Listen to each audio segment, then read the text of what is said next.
This video is sponsored by Like and Subscribe. That's right, that's Like and Subscribe. You can enjoy the videos, but you would enjoy the videos a whole lot more if you like and subscribe. Don't forget that Like and Subscribe is a part of this nutritious breakfast. And now, back to our program. Dying Michelle!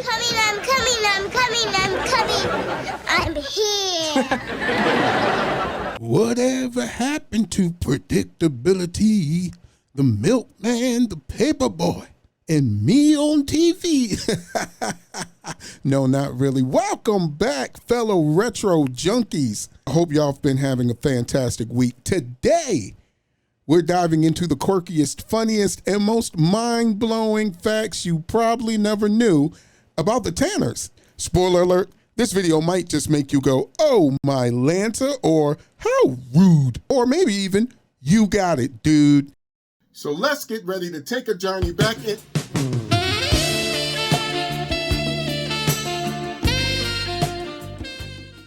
Hey, Jay, what you up to? John Arbuckle? In the flesh. I happened to You see can your see him, channel and thought I would stop Y'all in can to see see him? what it was all about. Okay, thank you. I mean, this should be guess. without saying, but, you will be doing a video about us, A video? correct? Who's us? You know, me, Garfield, and Odie. I guess so, sure. I'm open to it. Great, fantastic. Y'all can see him, right? You can see him? Is there anything else I can help you with? Nope, you have answered my question, thanks. Oh, wait, you want me to, I mean, I'm kind of in the middle of the... Roger thing, that. you know? I Yeah. read you loud and clear.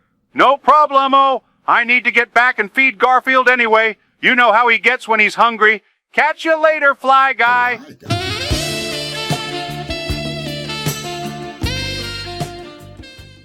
So, let's get into some things you never knew about Full House. Y'all can see him, right?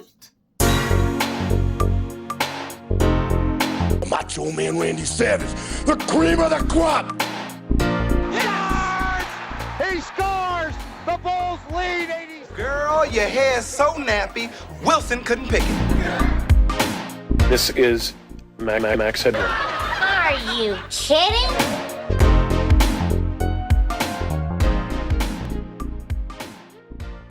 Bob Saget was not the original Danny Tanner. Full House creator Jeff Franklin seemed to have a lucky rabbit's foot in his back pocket. Though late comedian Bob Saget was Franklin's first choice for widowed father of three Danny Tanner, he was stuck in a contract as an on-air contributor over at CBS's The Morning program. So when the original pilot filmed, John Posey assumed the role. Once Saget got fired from his gig, however, Franklin let Posey go and brought him aboard.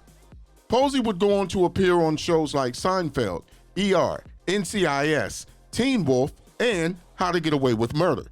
Quiet as kept, there was also one other choice that he wanted for Danny Tanner in the very beginning, and that was Paul Reiser. That would have been interesting, right? To have Paul Reiser as Danny Tanner? I wonder if I can picture that. At either rate, Posey went on to have a great career, but I can't imagine anybody playing that role quite as well as Bob Saget did. Rest in peace to one of the great TV dads of all time. The original title of the show was House of Comics. Originally, Full House wasn't going to be the family-oriented sitcom it eventually became. Here's why it was changed. Jeff Franklin's initial idea for the show was to focus on three comics living under the same roof and tackle their shenanigans in a show entitled House of Comics. When this was pitched to ABC, the network said they were more interested in a family-friendly show along the same lines as the successful Family Ties and The Cosby Show. This resulted in the series creator changing course, incorporating the idea of kids into his story. Franklin didn't fully abandon his original idea, however, by keeping Joey as an aspiring stand-up comic. In the earlier years of Full House, his arc mostly revolved around him attempting to make a name for himself while going on open mics and, at one point, even joining a comedy tour. Eventually, However, that idea was dropped as he primarily reserved his jokes for the Tanner kids, as well as Jesse and Danny. Since both Bob Saget and Dave Coulier already had a background in comedy before joining Full House, it's possible they were initially cast when House of Comics was still on Franklin's mind and he was still thinking of ways to incorporate it in the new direction.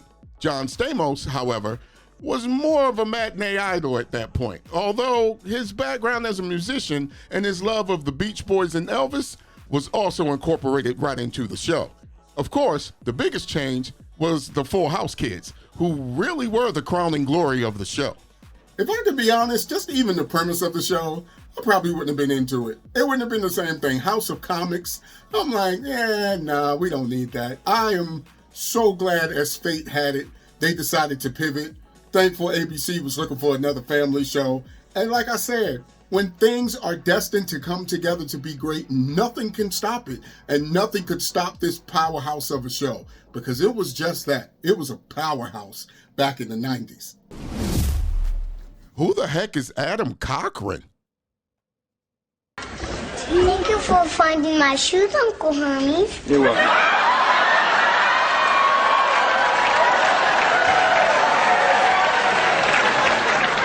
Where'd you call me? In the original pilot script, Danny's brother-in-law was named Adam Cochran, but John Stamos didn't like the name, so it was changed to Jesse Cochran.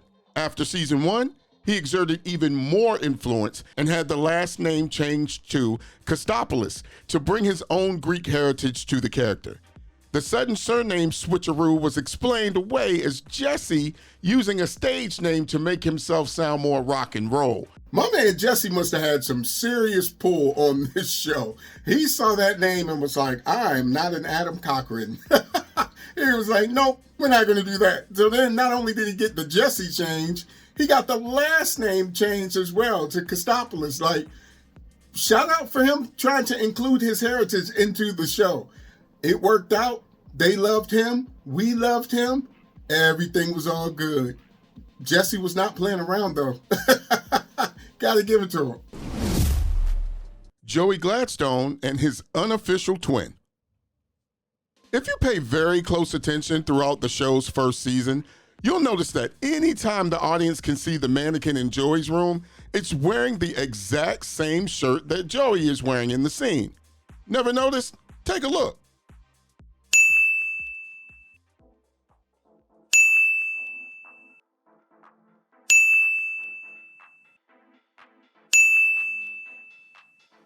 Now, this gag only lasted one season, but it was a pretty involved one. But it begs the question, why was Joey constantly dressing his mannequin? Why was Joey constantly dressing his mannequin like him? And was Joey dealing with some issues we didn't know about? Here's the thing. If you're going to do the gag, commit to the gag. I wonder why they did it all season 1, but then after that, they got rid of it. I mean, Joey's mannequin moved with him when he moved into the garage, so I don't know why they didn't keep that up. Don't get me wrong. Now that I'm a little older, it's a little creepy. It makes me look at the screen like, Joey, what was going on here? Was the mannequin more than a friend? This is a safe space, Joey. You can tell us. I don't know. It was weird, but it's definitely something that you can't unsee once you go back and recognize that it happened. Stephanie and Michelle Tanner had a book series. Stephanie and Michelle each got their own book series at the height of the show's popularity, with Full House Stephanie getting 33 books and Full House Michelle a total of 40. A 14-book series entitled Full House Sisters centered on the shared relationship between the two, followed by the 4-part Full House Dear Michelle books, based around an advice column that the youngest Tanner girl wrote for her 3rd grade class. Honestly, I didn't know they had a book series out back then. I mean, don't get me wrong. I wasn't into reading Full House books. I read different types of books, comic books, things like that, adventure books. So this wasn't necessarily my cup of tea, but I never knew that. I never knew that they went on to have a book series. And apparently, from my research, a lot of people were into it. And a lot of people cherish those books to this day. There's a Russian version called Topsy-Turvy House. How do you say cut it out in Russian? In 2006, Full House was one of a group of Warner Brothers properties licensed to the Moscow-based network STS for adaptation to Russian. Topsy-Turvy House, which followed the American story closely while allowing for cultural differences, premiered in 2009 and ran for 2 seasons. Take a look at some of the similarities. Can you see them? Полечка, деточка моя маленькая. Бабушка опасна. Ей надо увидеть, понимаешь? Соня, радость моя. Она опоздает на самолет. Полечка, Я прошу, отдай. Не надо. Андрюша, что ты делаешь? Андрюша, Мама, да? Как это? Аэропорт. Bye. Oh, my angel. I love you. Okay, goodbye, sweetheart. Goodbye, Grandma. Bye.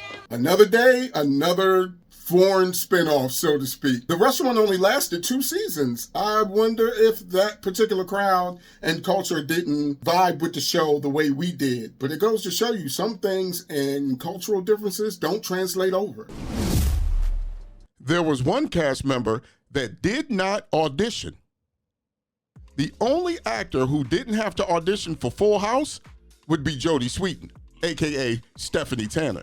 After she impressed with a guest spot on Valerie, another sitcom produced by Miller Boyett, Franklin offered her the role, sensing it would be a perfect fit. I guess that wasn't rude.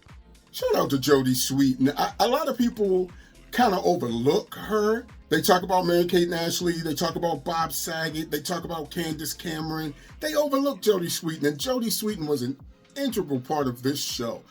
From her how rude to her energy to the famous dance she did to, was it a BBD song or Boyz II Men song? One of those. Have to go back to it. But she was a very big part of this show. And in her personal life, she dealt with a whole lot of tragedy and a whole lot of things. But I'm proud to report that she has overcame these things. She's a mom. She's healthy. She's back at it. She's still acting. Kudos to you, Jodie. Kudos. Uncle Jesse, no Likey. John Stamos, who played Uncle Jesse, didn't like the Olsen twins at first because they cried while they were filming the pilot. He actually demanded that the producers get rid of them. The producers did, but weren't happy with the red-headed twins who replaced them. So Mary-Kate and Ashley were brought back to the show. Now, here's where that same pull that we talked about John Stamos having earlier almost came back to bite him. It almost backfired. You fought to get these twins off the show, and then some new twins came in that apparently sucked. No disrespect to the children, just the characters. And then we ended back with Mary-Kate and Ashley. See, we're going back to if it's meant to be, it's going to be. Here's another ironic point. The reason that Mary-Kate and Ashley ended up getting the job anyway, because they were the only twins that didn't cry at the audition. Go figure. Mary-Kate and Ashley almost got fired. Well, sort of. One, did you know they're not identical twins? They're fraternal twins. And as the fraternal twins grew older, it became easier to tell them apart. So the producers considered letting one go, reportedly aiming to just keep Mary-Kate as the sole actor playing Michelle. Ironically, it was Stamos who put his foot down and said that he didn't want one to have to be fired. What a difference a few seasons makes, right? Come on, John, make up your mind. First you wanted them gone. Then when they were going to get rid of one of the twins, you said, no, I'm going to put my foot down, both of them stays. Like, what happened here? Either you love them or you hate them. You're riding the fence here, John. You got to get off the fence. But seriously, I think he had grown to love them by that point. They had grew up a little bit more. They were a little bit more mature on set. And he, probably like the rest of us, could not picture Michelle Tanner being played by anybody else. So I'm glad he fought for them. Good job, Mr. Stamos. Scott Wanger is quietly amazing. So if you ever paid close attention, Scott, who played Steve on Full House, appeared on the show as 2 characters, both named Steve. but one was named Steve Peterson and the other one named Steve Hale. Yes, and nothing makes sense in this universe, I guess. Also, not only did Steve and his girlfriend DJ on the show go to prom together, they went to prom together in real life. That's right, Scott and Candace Cameron went to prom together in real life. Oh, and one other thing. If you did not know, Scott is the voice of Aladdin. Yes, that Aladdin. Oh, and one other fact that makes Scott amazing, he graduated from Harvard. Hey, you speak French, don't you? Mais oui. Did you learn that at Harvard? Yeah. You went to Harvard. Harvard. You know what? I'm surprised it took this long to mention it in the podcast. Well, you used to call it a drop in the H-bomb. What is it that Scott can't do? Scott is like a virtual Superman out here. Scott is out here playing multiple roles. Scott is out here going to Harvard. Scott can speak French. Scott's doing it all. And we talked about Candace and him going to prom in real life. He also took Candace Cameron to the premiere of Aladdin in real life. So I was thinking at one point, like, maybe there's some hookup vibes like that. But no, it didn't turn out that way. It didn't turn out that way. But that's okay. That's cool. Him and Candace Cameron had great chemistry on screen. And that's all that mattered to me. And that's our time. Again, look, before you go there, because I'm starting to learn. I'm learning my family. We're family. I'm learning. Before you go there, yes, I am aware there are 80 million other facts about Full House. I could have put in this video, but this video, especially with that show, would have been 8 hours long. Would you have watched it for 8 hours long? I would appreciate it if you had watched it for 8 hours long, but you probably wouldn't have watched it for 8 hours. Let's be real. Let's be real. You wouldn't have watched it for 8 hours. But I know, even though with that being said, if there are some facts that I left out, or if there are some major things you think should be pointed out about this show, you know what to do. Drop it down here in the comments. Let's all discuss it together. It may be some memories that other people resonate with. So I am definitely open to hearing it. Also, do you have a favorite show that you want me to do? I mean, I have a list. But is there a suggestion? Is there a show you want me to take a look at? You want me to go back in time and take a look at? Drop that too down in the comments. I'll read them all. I'll make note. And we'll get to them. We ain't got nothing but time to go back in our DeLorean, baby, to look at all the fantastic things we had back then, because it really was fantastic. But y'all know what to do. Like, comment, subscribe, share, do the tango. Let's go, family. Let's get...